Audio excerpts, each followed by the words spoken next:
대선학교 성도 여러분, 5월 11일 수요 공부를 시작하겠습니다. 지난 주일은 어버이 주일이었습니다. 사실 저희가 더 어르신들을 좀 더 잘 섬기면 더 좋았겠다 생각을 합니다만은, 아무튼 저희 교회로서는 최선을 다했다고 생각을 하고요. 어떻게 여러분들은 이번에 어버이 주일하고 또 어버이 날이 또 같은 날이지 않습니까? 주일날. 혹시 또 부모님들을 또 이렇게 한번 식사 대접하는 그런 어떤 그 계획을, 또 아니면 또 식사 자리를 또 만드셨는지 좀 궁금하네요. 사실 돌아가신 부모님을 섬기는 것, 특히 우리나라 같은 경우는 6.25의 어떤 영향을 받아서 돌아가신 그 제사라든지 돌아가신 분에 대한 부분들이 굉장히 강하죠. 그런데 사실 어떻게 보면 성경의 말씀도 그렇지만 부모님이 살아계실 때 섬기는 것이 더 아름다운 것이고, 또 그게 성경적입니다. 하나님께서는 바로 우리에게 그 부모를 섬김을 통해서 하나님을 섬기는 법을 훈련시키고 계시거든요. 그래서 부모님이 살아계시다면 최선을 다해서 섬기는 것은 아름다운 모습이라고 생각을 합니다. 때때로 이 신앙적인 부분에 대해서 신앙적인 부분과 그리고 이제 부모 섬김에 대한 부분이 충돌되는 경우가 혹시 있을 수 있습니다. 이제 이 부분에 대해서 많은 분들이 신앙이 더 우선 아니냐, 그렇게 이제 생각을 합니다. 물론 그 말이 100번 맞죠. 그런데 그것이 과거에 이스라엘 백성들 안에서도 그게 있었단 말이죠. 보통 고르반이라고 보통 얘기를 하는데, 하나님께 드려지는 거, 그러니까 부모를 섬겨야 되는데 이제 하나님께 드리기 위해서 부모를 섬기려고 준비했던 거를 하나님께 돌린다. 그러면 부모를 섬기지 않아도 된다라고 하는 이런 좀 편법적인 것들이 지금 이스라엘 과거에 있었습니다. 그래서 예수님께서 바로 이 부분에 대해서 아주 호되게 아주 지적하시는 모습이 나오죠. 그래서 우리가 이 신앙이라는 이름으로 어떻게 보면 부모 공경을 좀 무시하거나 또 아니면 소홀히 하는 경우가 있어서는 안 된다고 생각을 합니다. 신앙과 부모 섬김은 어떻게 보면 같다고 생각을 하죠. 물론 부모가 신앙에 대한 부분을 반대를 하고 굉장히 핍박을 하는 경우라면 좀 상황이 좀 다르겠죠. 그럼에도 불구하고 부모님에 대한 이 기도를 통해서 인간적인 도리는 최선을 다해야 된다, 그렇게 생각을 하고 있습니다. 오늘은 지난주까지 우리가 15절을 공부를 했어요. 15절까지 하고 이제 16절을 하다가 시간 때문에 중지됐거든요. 그래서 특별히 이제 모세의 어떤 미디안 도피 생활에 대한 시작이 이제 16절부터 시작이 되죠. 그래서 오늘은 가급적 22절까지, 16절에서 22절까지 공부를 좀 하려고 합니다. 그리고 가급적이면 이제 하다가 가급적 다음 주까지는 다 끝내려고 좀 생각을 하니까 여러분 성경 한번 펴보시면 좋겠습니다. 출애굽기서 2장 16절입니다.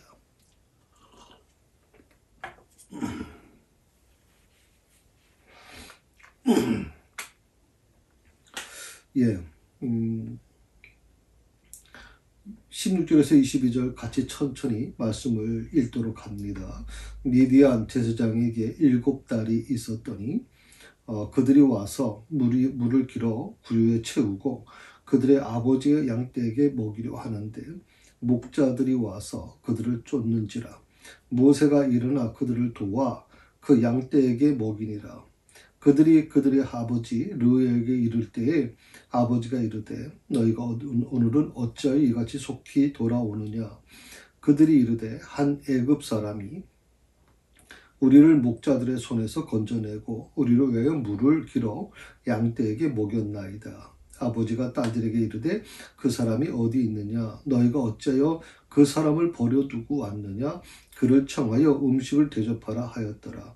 모세가 그와 동거하기를 기뻐하며 그가 그의 딸 십보라를 모세에게 주었더니 그가 아들을 낳음에 모세가 그의 이름을 게르솜이라 하여 이르되 내가 타국에서 나그네가 되었음이라 하였더라. 아멘.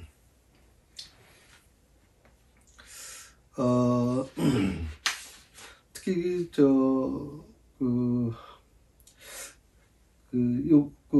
루엘이라고 하는 미디안 지역이겠죠. 당연히 모세가 이제 도피해 왔던 그 장소죠. 거기에 제사장으로 있던 사람이다. 이제 그렇게 얘기를 하고 있거든요. 그래서 지난주에 잠깐 말씀드렸지만 엘이라고 하는 것은 뭐 신학적으로 보면 이제 엘이라고 하는 것은 구약에도 많이 나옵니다. 구약 성경에도 엘의 하나님, 또 뭐 엘로힘의 하나님 해서 그래 이 하나님의 이름을 엘이라고 하는 말을 쓰고 있거든요. 근데 엘은 셈족의 신에 대한 부분입니다. 셈족이 하나님이라는 뜻이거든요. 그러니까 이스라엘 사람들도 셈족이고요. 그때 당시에 근동 지방에 살던 사람들이 셈족입니다. 뭐 요즘에 그 러시아하고 뭐 우크라이나가 같은 민족 아닙니까? 사실은 혈통은 같은 거죠. 슬라브족이라는 거고 또 뭐 북한하고 우리나라도 역시 같은 민족 아닙니까? 그래서 역시 그저 셈족이라는 이스라엘 백성도 셈족이지만 주변에 있던 근동 지방에 있던 사람들도 셈족이거든요. 셈족은 이제 그들이 믿는 하나님, 우리가 지금 믿는 하나님하고는 좀 다르죠. 그 하나님은 엘이라고 하는 그 호칭을 붙였어요. 그 엘을 숭배했다 이렇게 얘기를 하고 있거든요. 그러니까 아마 이 성경을 기록하신 분도 이 셈족의 그 신에 대한 개념을 도입했던 것으로 지금 우리가 이해할 수가 있죠. 그래서 이 르엘이라고 하는 것은 이제 엘 신을 섬기는 제사장이다 이렇게 얘기하는 그 표현을 할 수 있겠죠. 특별히 오늘 모세가 이제 미디안 땅에서 일어나는 사건에 대한 부분입니다. 그런데 오늘 이 미디안에서 일어난 사건은요, 특별히 애굽에 이제 그 모세는 이제 40년 동안 애굽의 왕궁에서 자라지 않았습니까? 애굽의 왕궁이 어떤 곳입니까? 아주 화려하고요, 또 거의 권력이 있잖아요. 모든 힘이 중심이 바로 이 애굽의 왕궁에 있지 않습니까? 그러다 보니까 뭐 무소불위의 권력이죠. 뭐 두려움이 없지 않습니까? 뭐 말 한마디 하면 막 수많은 사람이 벌벌 떨 정도로 생사여탈권까지 갖고 있는 아주 능력 있는 사람들 아닙니까? 온갖 맛있는 음식을 다 먹었을 것이고 정말 뭐 산의 짐이 뭐 부족함이 없었겠죠. 그런데 그 모세가 그곳을 이제 도망쳐 나와서 미디안 땅에 이제 머물게 되는 거죠. 그 미디안 땅에는 아무도 아는 사람이 없습니다. 그러니까 이제 모세 입장에서도 뭐 모세가 이제 탈출했을 때 그 옷은 아마 그 애굽의 이제 왕족의 옷을 아마 입고 나오지 않았겠어요? 그러다 보니까 사람들이 아마 그에 대해서 궁금한 부분이 있었겠죠. 그 차이는 뭐냐면 모세가 이 미디안 땅에서 애굽의 왕궁에서하고는 정반대의 삶을 살게 돼요.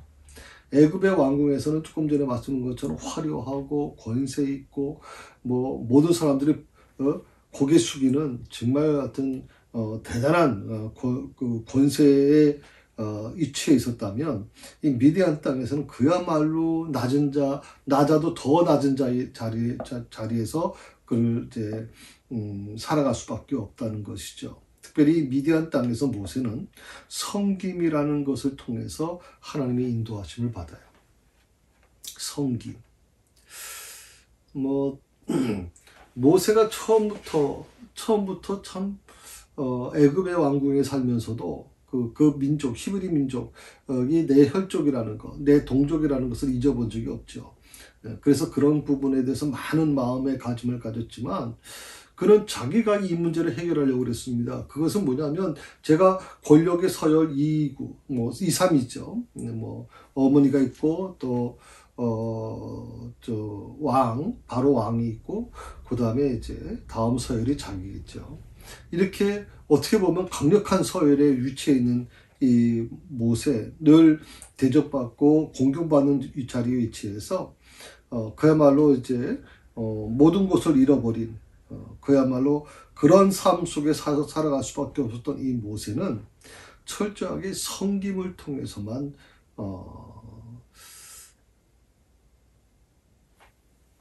자기 인생을 살 수밖에 없었어요. 섬김을 통해서. 그러니까 하나님은 놀랍게도 이 미디안 땅에서 모세에게 섬김을 가르쳐 주고 계세요. 섬김의 모습. 이것은 하나님께서 아마 모세를 인도하신 것처럼 우리를 인도하시고자 하실 때도 역시 마찬가지예요. 두 가지를 우리에게 허락해 주시는데 첫 번째가 뭐냐면 우리에게 섬길 수 있는 기회를 주신다 하는 거예요. 섬길 수 있는 기회. 여러분 주변에 섬길 수 있는 기회가 있다면 뭐가 있을까요? 한번 생각해 보실까요? 뭐가 있을까요? 우리가 섬길 수 있는 기회가 뭐가 있을까요? 교회로 보면 여러분들 토요일 날도 나가서 이제 봉사를 하고 있습니다만은 노숙자 사역이 되겠죠. 노숙자 사역이 아마 있겠죠. 그래서 가서 도시락 나눠주고 또 뒤처리를 다 하고 이런 여가, 또 요새 노숙자 사역 나가신 분들, 서울역 노숙자 사역을 나가신 분들은 또 갈 때는 대중교통을 타고 가시지 않습니까? 참 오고 가는데 상당히 많은 시간이 소모되죠. 그럼에도 불구하고 그것을 기쁨으로 감당하는 모습들을 보면 참 아름답게 느껴지죠. 그래서 섬길 수 있는 기회를 하나님이 주신다. 이것도 역시 저는 축복이라고 생각합니다. 섬길 수 있는 기회를 주시는 것이 축복이다.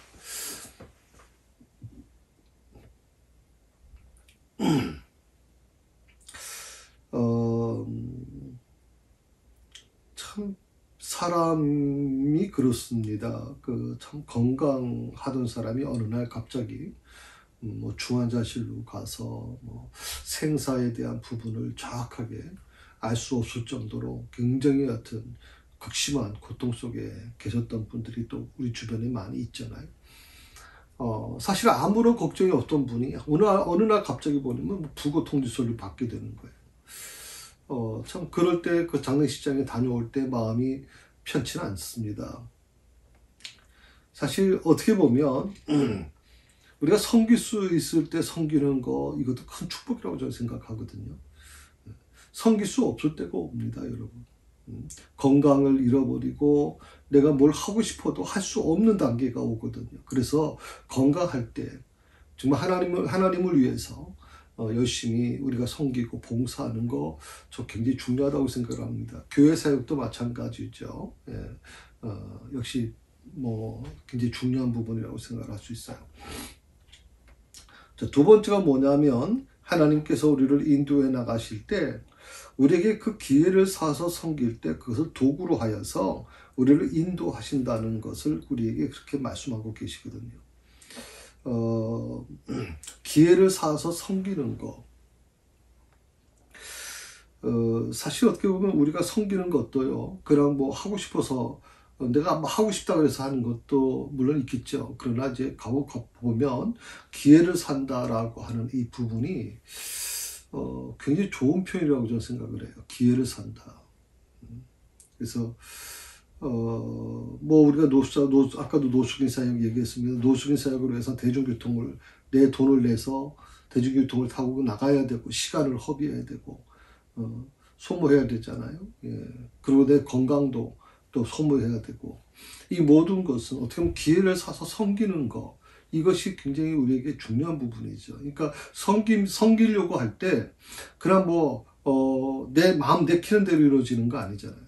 섬기기 위해서는 그만큼 나를 많이 희생을 해야 되는데 기회를 사야 된다라고 하는 표현은 굉장히 좀 중요한 부분인 것 같아요. 그래서 그렇게 섬기는 것을 도구로 하여서 우리를 인도해 가신다, 하나님은. 그래서 굉장히 귀한 말씀이라고 저는 생각을 해요. 그러니까 하나님이 인도에 나가실 때 우리를 섬길 수 있는 기회를 주시고, 그리고 두 번째로 그 기회를 사서 섬길 때 그것을 도구로 해서 우리를 인도하신다는 거예요. 이 두 가지를 우리가 꼭 기억했으면 좋겠어요.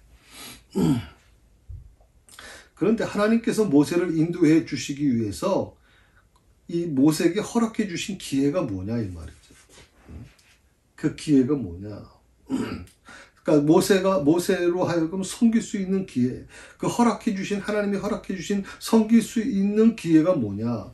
그것이 뭐냐면 미디안 딸들의, 그러니까 뭐 르우엘이 딸이죠. 르우엘이라고 하는 미디안 제사장의 딸이죠. 그 미디안의 딸들의 양떼에게 물을 먹이는 일이었다 하는 거예요. 원래 우리가 성경 읽으면서 이 르우엘 제사장에게는 7명의 딸이 있었다고 얘기지. 7딸이 있었더니 이렇게 나와요. 그 7딸이 이제 그 양떼를 먹이는데, 사실 7명, 여자의 몸이지만 7명이 같이 움직여서 양떼를 먹이면 그 양떼의 수가 어느 정도였을까? 그게 적은 수는 아니었을 거라고 생각이 들어요. 7명이 이제 거느리는, 관리하는 이 양떼의 수가 꽤 있었을 거라고 생각을 하거든요. 그 양떼들에게 전부 물을 먹이는데 꽤 시간이 허비됐을 거라고 생각을 하죠. 그런데 이날은 갑자기 예굽에 아주 그 왕족을 뭐 본 적이 없으니까 그 사람 잘 모르겠지만 일단 애굽 사람인데, 그 애굽 사람이 도와주더란 말이죠. 그래서 아무래도 여성이니까 좀 힘이 약할 수밖에 없죠. 또 모세는 굉장히 아주 40년 동안 그 무술로 단련된 몸이니까 굉장히 아주 우람했을 거라고 생각하거든요. 그러니까 우리가 참 착각하는 게 뭐냐면요. 우리는 우물이 있지 않습니까? 우물이 있으면 우물에다가 이렇게 이렇게 뭐라고 표현하죠? 이 그릇을 넣어가지고 물그릇을 넣어가지고 이제 물을 끌어올리지 않습니까? 아니면 이제 펌프로 이제 물을 하면 물이 푹푹 나오잖아요. 요즘엔 수도지만 옛날에는 다 우물이나 아니면 수도가에서 이제 하지 않습니까? 근데 이 근동지방의 우물은요, 우리 같은 우물이 아니에요. 우리는 뭐 땅만 팠다 하면 물이 나와요. 웬만하면. 그만큼 우리나라 땅이 굉장히 좋은 거거든요. 누가 그런 얘기예요? 우리나라는 축복받은 땅이다. 하여튼. 저 아프리카 한번 가보세요, 여러분. 1년, 2년 동안 비가 안 와가지고, 가뭄이 극심해서 곡식이 다 죽을 정도니까, 사실 어떻게 보면 같은 땅인데도 불구하고 저 아프리카의 땅은 너무나도 황폐한 땅이죠. 저 근동지방도 마찬가지입니다. 그러니까 우리는 뭐 웬만하면 그 마을마다 우물가가 있어가지고 아니면 시냇물이 흐르니까 뭐 물이 너무 흔하게 있었죠. 근데 근동지방은 우물이라고 하는 게 우리나라 우물이 아니에요. 근동지방의 우물은요, 계단식으로 되어 있어요. 계단식으로 되어 있어서 한참 내려갑니다. 거기서 물을 길어다가 또 올라와서 양떼를 먹여야 되니까 이게 보통 힘든 일이 아니죠. 특히 여성이 7명이 있다 할지라도 그 우물에서 물을 길러서 먹이기가 쉬운 게 아니에요. 또 근동지방에는 이 물이 굉장히 귀하지 않습니까? 금보다 더 귀한 게 물이에요. 그러다 보니까 물 가지고 다툼이 많이 있었어요. 우리가 아는 것처럼 이삭도 역시 우물가에서 이삭의 하인들과 또 다 그쪽 지역에 있던 그런 사람들과의 그 갈등이 일어나서 우물이 메어지기도 하고 또 쫓겨나기도 하고 막 계속 그런 부분이 있었지 않습니까? 그래서 그런 어떤 부분에서 이제 그 양떼에게 물을 먹여줬다. 이제 그거를 오늘 말씀 속에서는 섬김의 모습으로 우리가 얘기해 주는 거예요. 섬김. 그래서 모세는요, 이 섬김을 통해서 그 양떼에게 물을 먹여주는 그 섬김을 통해서 르우엘의 집에 거할 수 있게 됐어요. 그리고 그곳에서 우리가 잘 아는 것처럼 이 르엘의 딸 시보라를 아내로 얻어서 아들을 낳게 되고 그 이름을 게르솜이라 하였다. 그 22절에 보게 되면 그 게르솜의 이름의 뜻이 나옵니다. 이렇게 유대인들은요, 이름에는 그 이름의 뜻을 담아서 이름을 진 적이 많아요. 저도 저희 부모님이, 아버님이 제 이름을 줘주면서 백인범에서 모범범자 아닙니까? 어질인 모범범. 그러니까 좀 어질고 좀 모범적인 삶을 사는 아들이 됐으면 좋겠다. 뭐 그런 뜻이 아마 있었을 거라고 생각이 드는데요. 이름이라고 하는 것은 이름에 어떤 뜻이 존재하는 거죠. 부모가 이 자식을 생각하면서 자식에게 원하는 그 뜻이 거기 담겨져 있단 말이죠. 요즘에는 그 이름이 한글 이름이라든지 외래어가 또 많이 섞여 있고 그래서 뭐 뜻보다는 뭐 부르기 좋은 이름으로 보통 하죠. 근데 이제 한자 같은 경우에는 의미를 많이 두는 그런 경우가 많이 있습니다. 자, 게르솜이라고 하는 이 이름의 뜻이 타국에서 객이 되었다. 아마 이것은 모세의 처지와 모세의 그 당시 심정을 잘 표현해 주고 있다고 생각해요. 아들의 이름을 내가 타국에서 객이 되었다라고 하는 표현을 쓰고 있으니까 사실 어떻게 보면 썩 좋은 이름은 아니에요. 저는 그렇게 생각합니다.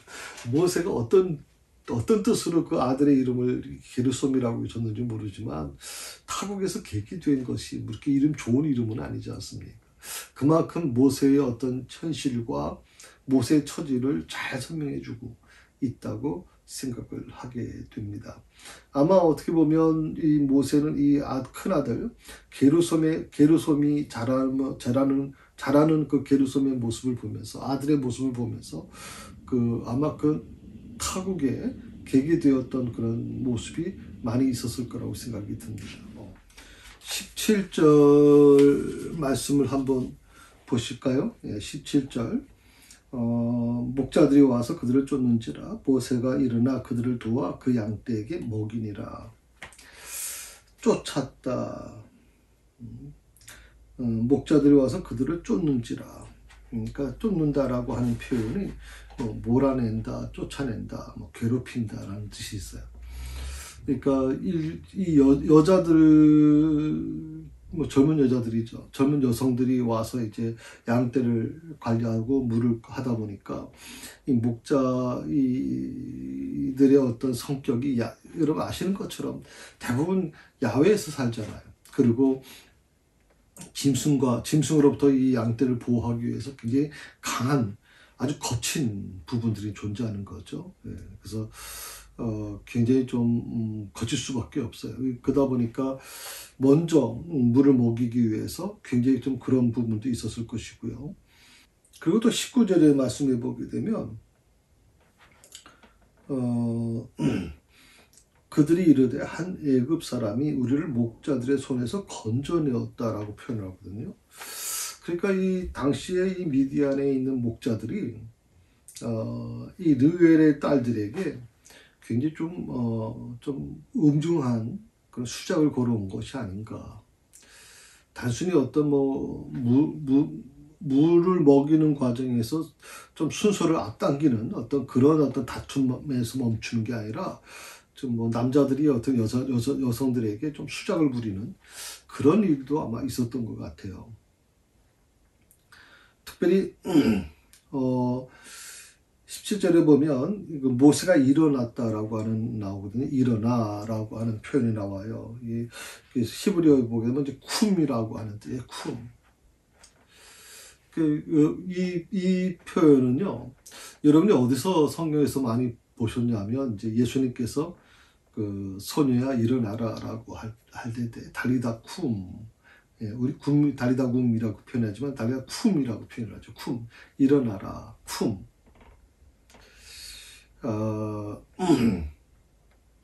그러니까 일어나라고 하는 모세가 일어났다라고 하는 표현은 이제 자리를 박차고 일어난 거죠. 근데 이제 도와주겠다는 뜻이 거기 포함되어 있어요.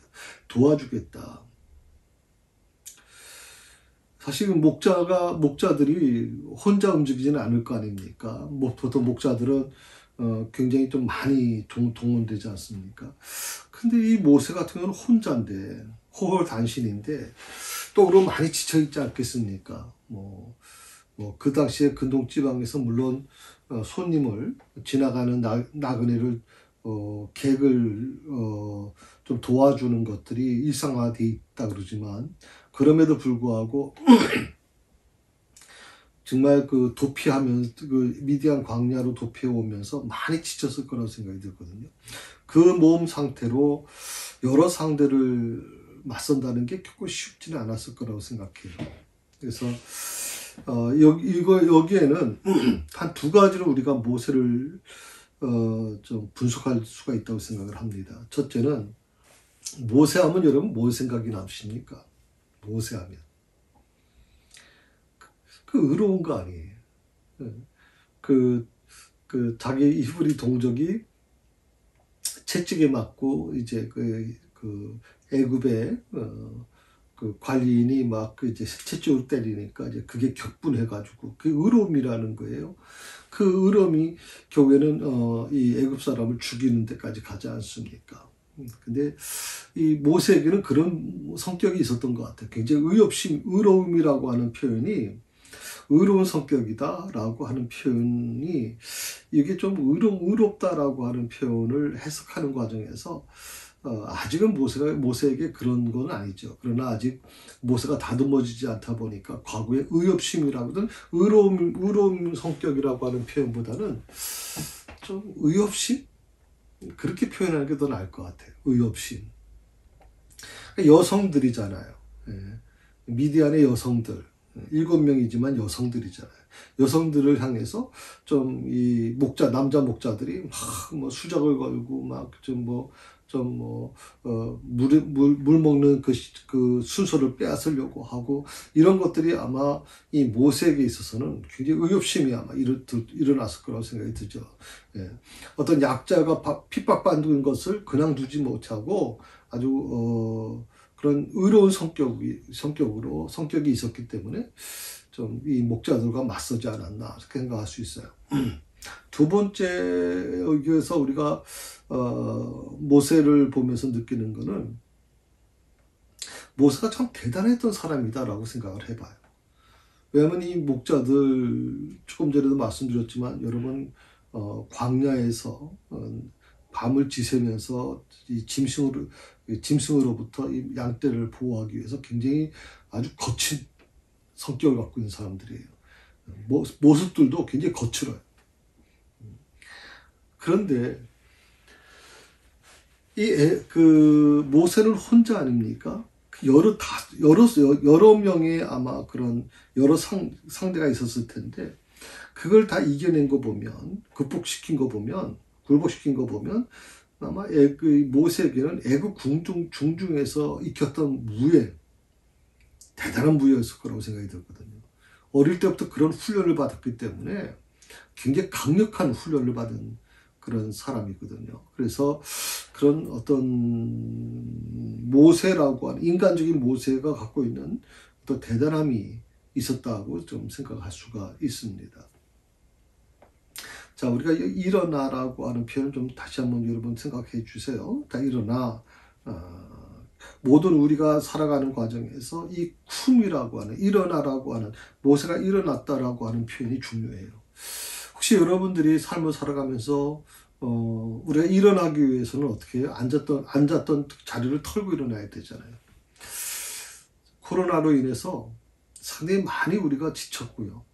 또 많이 좀 뭐라고 표현하면 좋을까요? 굉장히 조금 약해지지 않았나 생각을 좀 해봐요.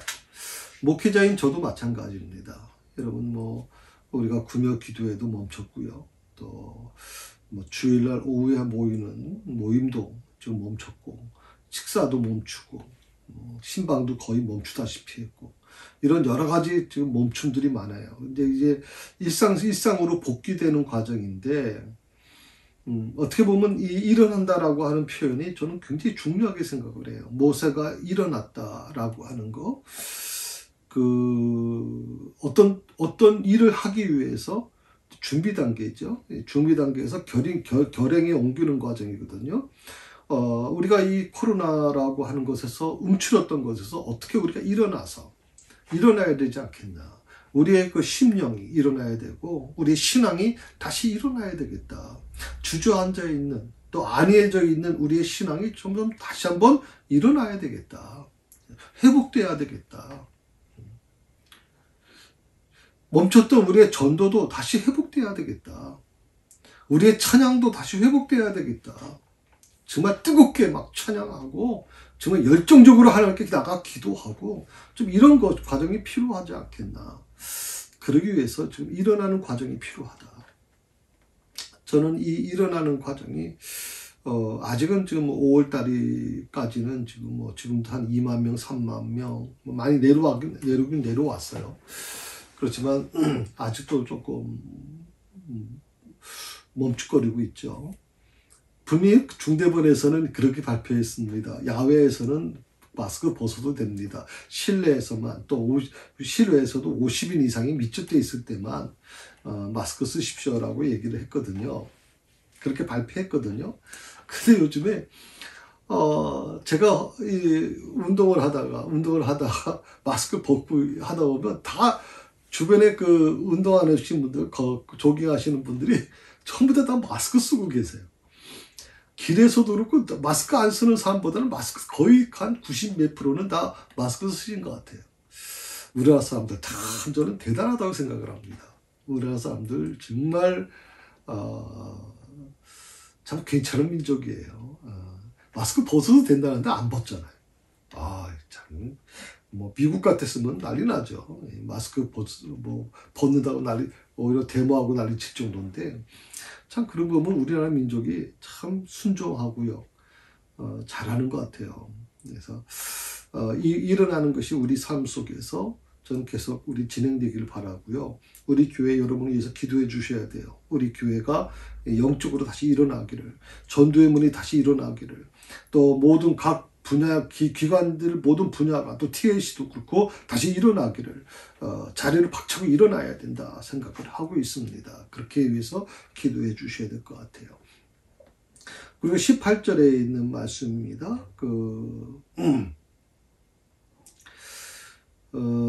르엘이라고 하는 이 말이 엘은 아까 좀 말씀을 제가 드렸죠. 이 모세의 장인 될 사람인데 엘은 하나님이라는 것에 셈족의 하나님, 셈족이 믿는 하나님의 모습, 유일신입니다. 엘. 그러니까 무슨 우리가 지금 믿고 있는 하나님, 또 여호와 하나님의 개념이 아니에요. 근동지방 사람들이 공통으로 믿고 있는 신, 그런 신적인 개념이거든요. 그런 곳에서 이제 사제를 감당하는 르엘이라고 하는 제사장인데 이 이름의 뜻이 뭐냐면 엘은 하나님이잖아요. 하나님의 친구다, 전능자의 친구다라고 하는 뜻이 그 이름의 뜻이 있다 그래요. 그 르엘이라고 하는 이 말 속에는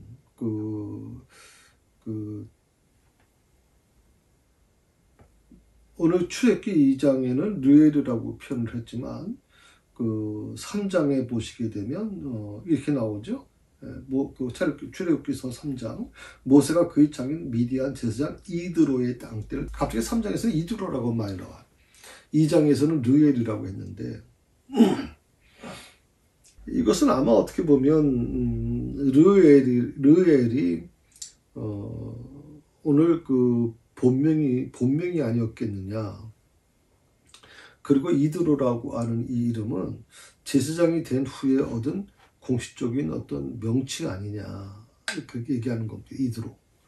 그러니까 이드로라고 하는 것은 제사장의 어떤 공식적인 명칭이 이드로고 르엘은 아마 그의 본명이었을 것이다 라고 그렇게 추측하고 있어요. 자, 19절의 말씀을 보시게 되면 자, 그들이 이르되 한 애굽 사람이 우리를 목자들의 손에서 건져내고 우리를 위하여 물을 길어 양떼에게 먹였나이다 라고 나와요. 먹였나이다. 한 애굽 사람. 그러니까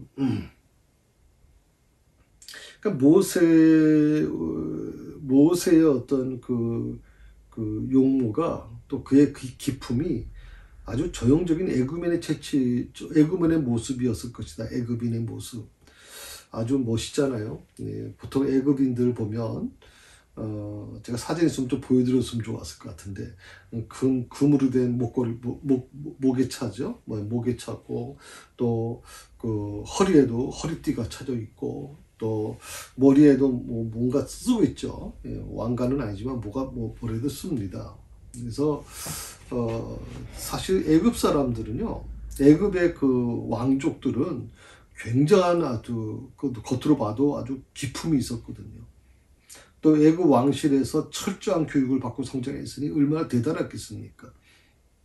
그래서 르엘 이드로가 이 모세를 자기 사위로 삼는 그 과정을 보게 되면 아마 이 르엘은 여러분 어떻게 보면 그 당시에 제대로 된 어떤 민족성을 갖고 있다고 보지는 없죠. 근동 지방에 있는 한 제사장의 역할인데 그가 봤을 때도 아마 이 모세의 모습이 굉장히 조금 준수했을 거라고 생각하거든요. 예, 그건 아마 어떻게 보면 애굽 왕실에서 배운 교육의 어떤 모습이 있었을 거라고 생각이 듭니다. 또 거기 보면 이제 그 르엘의 딸들이 그 아버지에게 이제 이 모세를 설명하면서 애굽 사람이라고 표현을 했고요. 또 목자들의 손에서 건져내고 또 밑에 보면 우리를 위해 물을 길어 양떼에게 먹였나이다. 자, 건져내었다, 물을 길어서 양떼에게 먹였나이다 라고 표현을 하고 있어요. 두 가지가 나와요. 목자들의 손에서 우리를 건져냈다. 그리고 우리를 위하여 물을 길어 양떼에게 먹였나이다. 르엘의 딸들은요, 그 모세의 어떤 이 섬김을 아주 자세하게 설명하고 있어요. 모세의 섬김을 자세히 설명해요. 그것은 어떻게 보면 이 르엘의 딸들이 굉장히 감동을 받았다는 것이고 이 애굽 사람에게 굉장히 호감이 있었다는 뜻이에요. 왜냐하면 그 아버지에게 대충 이분이 우리를 좀 많이 도와주셔서 우리가 빨리 이렇게 양떼에게 물 먹일 수 있었습니다라고 얘기하면 되는데 구체적으로 두 가지를 설명해 주잖아요. 목자들의 손에서 우리를 건져냈다. 그리고 우리를 위해 물을 길어 양떼에게 먹였다. 이 두 가지를 설명하는 과정이 굉장히 아마 어떻게 보면 르엘의 딸들이 좀 모세에게 특별히 좀 각별한 마음을 가졌다고 생각이 들고요. 아마 그건 어떻게 보면 친절에 대해서 그런 마음이 있었을 것이고요. 이 말을 들은 르엘은 아마 당연하게 너무 고맙죠. 7명의 딸들이 아무런 어려움 없이 이렇게 돌아왔다는 것도 감사하고 또 양떼들이 어려움을 당하지 않았다는 것도 감사하고 사실 저는 딸을 키워보지 않았습니다만 딸을 키우신 분들의 얘기를 듣다 보면 그 아버지들이 제 웃으면서 우리 아이들한테 그런 얘기를 했어요. 너 여동생이 있었으면 어땠을 거 같니? 그랬더니 우리 아이들이 그런 얘기를 하더라고요. 통행 금지가 아마 있을 겁니다. 절대 아주 몇 시까지는 절대 들어와야 되고 아마 아빠보다 더 굉장히 아주 좀 통제했을 것 같다 이렇게 얘기도 하더라고요. 대부분 아마 그런 부모들이 그런 마음이 있으면 특히 아버지들은 더 그렇죠. 딸들에 대한 각별한 마음이 있지 않습니까? 그래서 딸들을 도와준 이 모세에 대해서 최상의 예우로 그 은혜를 갚고자 했던 마음이 있었던 것 같아요. 그것이 아마 어떻게 보면 집에 거할 수 있게 그 딸들이 있는 집인데 그 집에 이 외간 남자잖아요. 애굽 사람, 그것도 애굽 사람이잖아요. 그 애굽 사람을 자기 집에 들이도록 그렇게 허락한 것을 보면 아마 굉장히 깊은 감동을 받은 거 아니냐. 그리고 나중에 보면 딸 중에 시보라를 모세에게 결혼을 하도록 허락해 준 거 보면 이 모세에 대한 어떤 그런 마음속에 좋은 감정이 아마 있었을 것이라고 생각을 합니다. 어, 20절을 보시게 되면 아버지가 딸들에게 이렇게 말합니다. 그 사람이 어디 있느냐? 너희가 어찌하여 그 사람을 버려두고 왔느냐? 그를 청하여 음식을 대접하라 하였더라. 오늘 이 부분은 글쎄 이 딸들이 이 여성들이기 때문에 그런지 모르겠지만 사실 도움을 받으면요. 지금도 뭐 요즘에 그 세계 여행하는 그 프로가 있어요. 제가 참 즐겨보는 프로입니다. 세계 여행하는 프로인데, 가서 이제 그 현지에 가서 그분들하고 만나서 대화하고 또 집으로 초청받아서 또 그분들이 만들어준 음식을 먹고 이제 이런 거거든요. 사실 어떻게 보면 이 느엘의 딸들의 태도가 참 이해가 잘 안 되죠. 왜냐하면 두 가지잖아요. 목자들, 자기들을 괴롭히는 목자들에게서 자기들을 구원해줬고, 또 양떼들을 먹였고, 라고 하는 이 두 가지 아주 큰 중요한 부분이 있잖아요. 그런데 불구하고, 모세에게 뭐 자기 집에 가서 식사 한번 같이 하실까요? 라고 얘기 한번 안 했다. 르엘이 딸들을 굉장히 뭐라 그런 것 같아요. 너희가 어째 그 사람을 버려두고 왔느냐라고 그러거든요. 버려두고 왔다.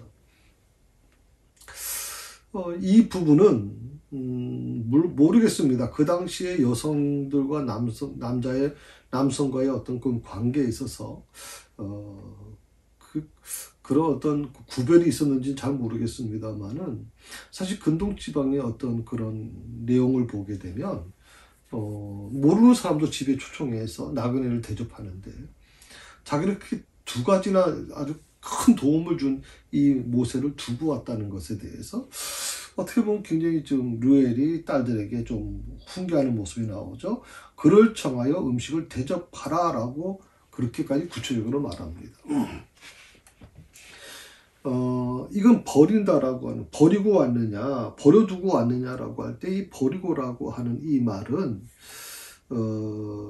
창세기 39장에 보게 되면 좀 뭔가 쓸모없는 물건, 그 쓸모없는 물건을 내버리는 것을 표현해요. 다시 말하면 이제 없다는 거죠. 예. 그러니까 오늘 이 버려두고라고 하는 이 르엘의, 아버지 르엘의 이 표현 속에는 이 딸들이 자기를 도와준, 자기 자신을 도와준 모세를 쓸모없는 존재로 생각했다. 그것에 대해서 굉장히 아주 분노하는 모습이 보여지는 거죠.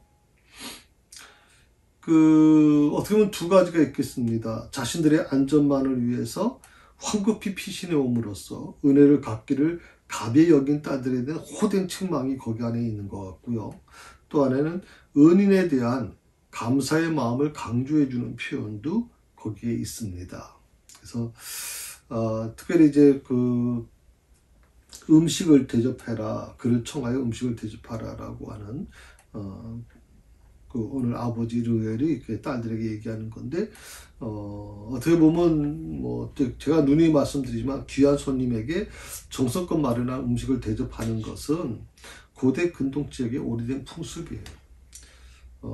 누구든 간에 지나가는 나그네를 잠시 자기 집에 머물게 하고, 또 이분들은요 사실 양을 굉장히 중요시 여기거든요. 아주 양들을 굉장히 자기 생명처럼 중요하게 여겨요.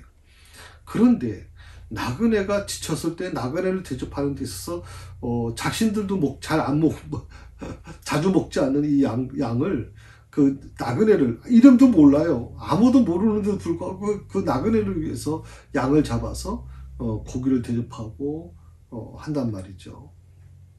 그것은 뭐냐면 어떻게 보면 이들의 속에는 어떤 신앙적인 어떤 흐름이, 맥이 있어요. 그게 뭐냐면 지나가는 나그네는 하나님이 보내준 천사다라고 얘기를 해요. 그래서 그 천사를 대접하는 것이 하나님을 대접하는 거라고 생각을 하고 있거든요. 그게 바로 복 받는 길이라고 생각을 하는 거예요. 그래서 귀한 손님을 정성껏 대접하고 음식을 대접하는 것은 아주 오래된 풍습이다. 창세기 18장에 보면 그렇게 나와 있어요.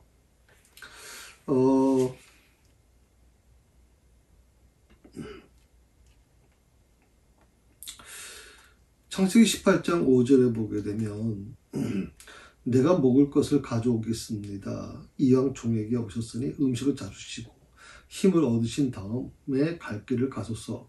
그러자 그들은 좋다. 내 말대로 하라. 그렇게 대답했다라고 나와요. 그 먹을 것을 대접해 주는 거, 자기 집에 잠깐 머물고 가는 거. 요즘에 우리는 굉장히 그 이웃에 대해서 굉장히 좀 무섭게 느껴지죠. 우리 사회가 안전한 사회가 되지 않았기 때문에 그래요. 굉장히 좀 안전하지 않죠. 그래도 물론 다른 나라에 비해서는 굉장히 안전한 나라다 이렇게 얘기합니다만은 굉장히 좀 그런 부분이 좀 안타까워요. 저희 장모님 같은 경우에도 지나가는 좀 거린 같은 분이 계시면 집에서 이렇게 음식을 좀 대접하고 보내고 그랬다는데 요즘 같아서는 상상을 못하죠. 정말 그렇게 하기가 굉장히 어려운 그런 상황입니다.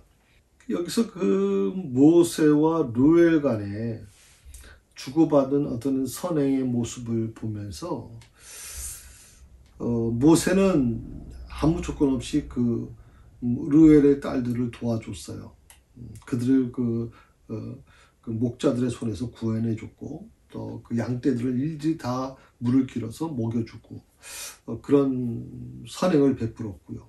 또 루엘은 그런 모세를 잊지 아니하고 음식을 대접하고 다 자기 집에 머물 수 있도록 또 그렇게 해주는 과정을 통해서 오늘 이 두 사람 간에 받은 이 선행의 아름다운 모습들은 오늘 모든 성도들에게 귀감이 되고 있다고 저는 생각을 합니다. 그래서 조금 전에도 말씀드렸지만 우리 사회가 안전한 사회가 되지 못하고 있어요. 저는 교회가 좀 그런 공동체가 됐으면 좋겠다 생각을 합니다. 요새는 가족끼리도 서로 이제 처음에는 조금 낫다고 생각합니다만은 가족끼리도 멀리 살다 보면 자주 만날 수가 없지 않습니까? 서로 바쁘기도 하고 명절 때나 특별할 때 아니고서 만날 수도 없었고요. 또 요새 코로나 때문에 2년간은 저희 그 처갓집 식구들도 만날 수가 없었어요.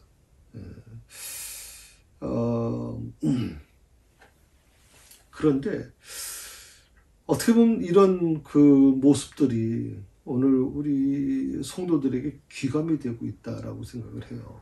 대접하고 섬기는 모습들이 필요하다. 우리 교회가 빨리 TSC가 복원돼야 되는 이유가 바로 그것 때문에 그렇죠. 사실 목사의 저도 이제 설교를 준비합니다만은 제 설교를 굉장히 어렵게 생각하는 분들이 계시거든요. 사실입니다. 초신자들이 제 설교를 받아들이기는 좀 쉽지 않을 거라고 생각이 들거든요. 그래서 그런 부분에서 이제 TSC나 이런 데서 좀 쉐어를 하고 서로 나누고 섬기고 이런 것이 굉장히 필요한데 그동안 2년간 이거를 완전히 우리가 멈추다 보니까 좀 굉장히 좀 힘든 부분이 존재하고 있었는데 이걸 빨리 회복해야 되겠다 하는 것이고요.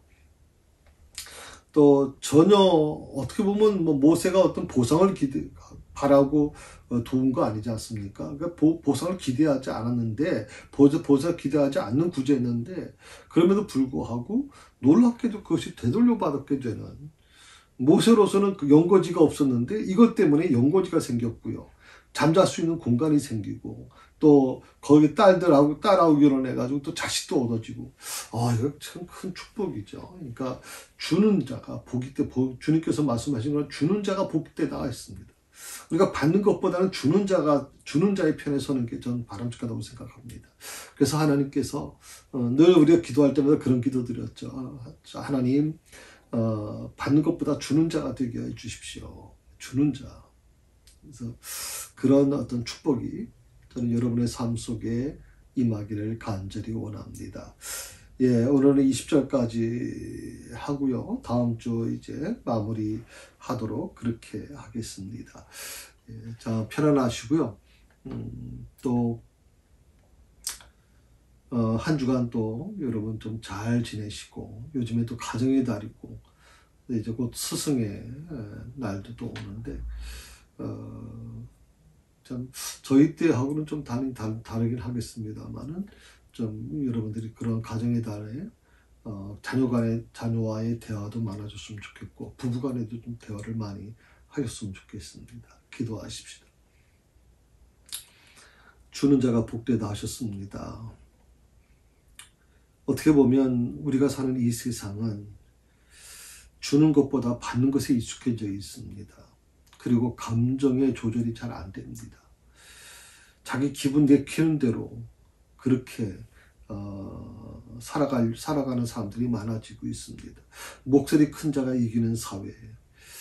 어떻게 보면 그런 사회를 살아가는 과정에는 목소리 적은 자들이 설 수 있는 자리가 없어집니다. 오늘 이 모세가 도와줬던 이 르엘의 딸들, 7딸들은 어떻게 보면 목소리가 적은 자들이고 힘도 약한 자들입니다. 그런 물로 인해서 힘이 강한 자에게 눌림을 받고, 어떻게 보면 물을 먹이는 과정에서도 밀릴 수밖에 없는 그런 상황에서 오늘 모세는 정말 하나님 이들을 돕는 아름다운 손길이 되고, 그리고 정말 섬김의 모습을 통해서 하나님께서 그것을 통해서 모세를 훈련시켜 나가시고 모세를 회복시켜 나가시는 모습을 우리가 보게 됩니다. 주님께서 친히 함께하여 주신 그 은혜를 우리 모든 성도들이 깨닫게 하여 주시고, 모세가 일어난 것처럼, 이 여인을 돕기 위해서 일어난 것처럼 오늘 우리도 정말 이 어려운 시대 속에서 코로나를 딛고 일어나게 하여 주시고, 세상의 모든 성도들, 또 TAC가 일어나기를 원하고, 또 각 기관들이 일어나기를 원하고, 찬양이 다시 일어나기를 원하고, 하나님 그런 놀라운 은혜가 우리 삶 속에 임할 수 있도록 하나님 축복하여 주옵소서. 감사합니다. 주께서 영광 받으시옵소서. 예수님의 이름으로 기도드립니다.